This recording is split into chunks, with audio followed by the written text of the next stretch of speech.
தாய் தமிழ் உறவுகளுக்கு வணக்கம். ஆகஸ்ட் 2 தேனி தேவேந்திரகுல வேளாளர் பட்டியல் வெளியேற்ற பொதுக்கூட்டம்.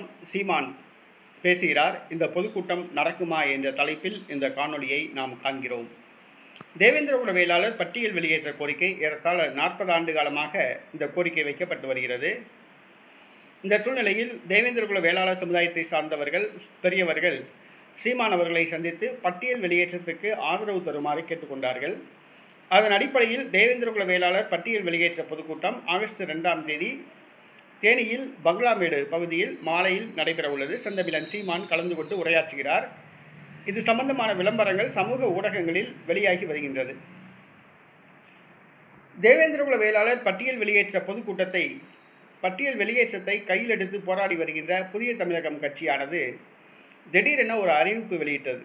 அதாவது சீமான் பொதுக்கூட்டம் நடத்துகிறாப்புல இந்த கோரிக்கையை வலியுறுத்தி ஜான் பாண்டியன் திண்டுக்கல்லில் மாநாடு நடத்துகிறாப்புல ஆளாளுக்கு இந்த கோரிக்கையை கையில் எடுத்து போராடுறாங்க. அதனால் நாங்கள் இந்த கோரிக்கையை கைவிடுறோம் அப்படின்னு சொல்லிட்டு அறிவிப்பு செஞ்சாப்புல. இது தேவேந்திரகுல வேளாளர் சமுதாயத்தினர் மத்தியில் டாக்டர் கிருஷ்ணசாமிக்கு ஒரு அதிருப்தியை ஏற்படுத்துச்சு. என்னென்னா, வெண்ணெய் திரண்டு வர நேரத்தில் தாலி உடைஞ்ச மாதிரி தேவேந்திரகுல வேளாளர் பட்டியல் வெளியேற்ற கோரிக்கை நிறைவேற்ற போகிற நேரத்தில் புதிய தமிழகம் கட்சித் தலைவர் டாக்டர் கிருஷ்ணசாமி இந்த கோரிக்கையை கைவிடுறது தேவேந்திரகுல வேளாளர் கோரிக்கைக்கு ஒரு பின்னடைவு ஏற்படுத்தும் அப்படின்னு சொன்னாங்க. தொடர்ந்து தேவேந்திரகுல வேளாளர் கோரிக்கையை சீமான் கையில் எடுத்தனால தன்னுடைய அரசியல் பாதிக்குமோ அப்படின்னு டாக்டர் கிருஷ்ணசாமிக்கு ஒரு பயம். தேவேந்திரகுல வேளாளர்கள் சீமான் பின்னால் போயிடுவாங்களோ அப்படின்னு ஒரு பயம். இதனால் சமூக வலைதளங்களில் புதிய தமிழகம் கட்சி தொண்டர்கள் நாம் தமிழர் கட்சி தொண்டர்களுக்கு சில தொண்டர்கள் மேலே அசிங்கமாக கீழ்த்தரமாக திட்டி பதிவு போட்டு வந்தாங்க. என்னையே கூட மிரட்டினாங்க. நீ விளாங்குடியிலேயே இருக்க மாட்ட, மதுரையில் விளாங்குடியிலேயே நீ இருக்க மாட்ட அப்படின்னு சொல்லி என்னை மிரட்டினாங்க. யார் இருக்காங்கிறத அப்புறம் பார்ப்போம். யாரும் நிரந்தரமாக இங்கே இருக்க போகிறது கிடையாது. எல்லோரும் ஒரு நாள் மேலே போய்தான் ஆகணும். அதனால் ஒன்றும் பிரச்சனை கிடையாது. இந்த மாதிரி புதிய தமிழகம் கட்சி தொண்டர்கள் இந்த மாதிரி மிரட்டிட்டுலாம் வந்தாங்க. இந்த சூழ்நிலையில் சீமான் தேனியில் ஆகஸ்ட் 2 பங்களாமேடு பகுதியில் பொதுக்கூட்டம் நடத்துகிறாப்புல. அதே தேதியில் புதிய தமிழகம் கட்சி நாங்களும் பொதுக்கூட்டம் நடத்துகிறோம் அப்படின்னு சொல்லிட்டு காவல்துறையில் கடிதம் கொடுத்துருக்காங்க, அனுமதி கடிதம்.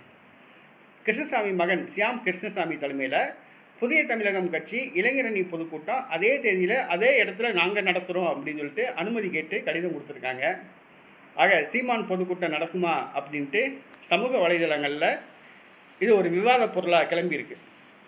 நம்ம ஏற்கனவே திட்டமிட்டது அனுமதி கடிதம்லாம் கொடுத்து பல நாட்கள் ஆச்சு. அதனால் தேனியில் நடைபெறுகிற அந்த சீமான் பொதுக்கூட்டத்துக்கு எந்த பிரச்சனையும் கிடையாது, திட்டமிட்டபடி நடைபெறும். புதிய தமிழகம் கட்சியானது இந்த தேவேந்திரகுல வேளாளர் பிரச்சனையை சீமான் கையில் எடுத்தனால தங்களால் பொறுக்க முடியாமல் தங்களுடைய அரசியல் வாழ்க்கை பாதிக்குமோ அப்படின்னு கருதி சீமான் இந்த பொதுக்கூட்டத்தை நடத்தக்கூடாது அப்படின்னு இடையூறு பண்ணுறாங்க. அந்த இடையூறுக்கு ஒன்றும் பிரச்சனை கிடையாது. அது அவங்களுடைய இடையூறு பொய்த்து போகும், அதுதான் உண்மை. இதை தேவேந்திரகுல வேளாளர்கள் புரிந்து கொள்ள வேண்டும். தேவேந்திரகுல வேளாளர்களுக்கு பட்டியல் வெளியேற்றம் வாங்கி தரணும் அப்படின்னு சொல்லி சீமான் போராட்டம் பண்ணார்னா அது தேவேந்திரகுல வேளாளர்களுக்கு தான் நன்மை. ஆனால் அதை புதிய தமிழகம் கட்சி தலைவர் டாக்டர் கிருஷ்ணசாமி என்ன சொல்கிறாப்புல, நான் மட்டும்தான் போராடுவேன், சீமான் போராடக்கூடாது அப்படின்றாப்புல. ஏன்னா அவருடைய பிழைப்பு போகும், அவருடைய அரசியல் பாதிக்கும். அதுக்காக வேண்டி இந்த பொதுக்கூட்டத்தை ரத்து செய்ய சொல்லி இந்த பொதுக்கூட்டத்துக்கு இடையூறு ஏற்படுத்துகிற விதமாக அவங்க அதே தேதியில் நாங்களும் பொதுக்கூட்டம் நடத்துகிறோம் அப்படின்னு சொல்லிட்டு காவல்துறையில் கடிதம் கொடுத்து இடையூறு பண்ணுறாங்க. இதை தேவேந்திரகுல வேளாளர் சமுதாயத்தை சார்ந்தவங்க புரிந்து கொள்ள வேண்டும் என்று கேட்டுக்கொள்கிறோம்.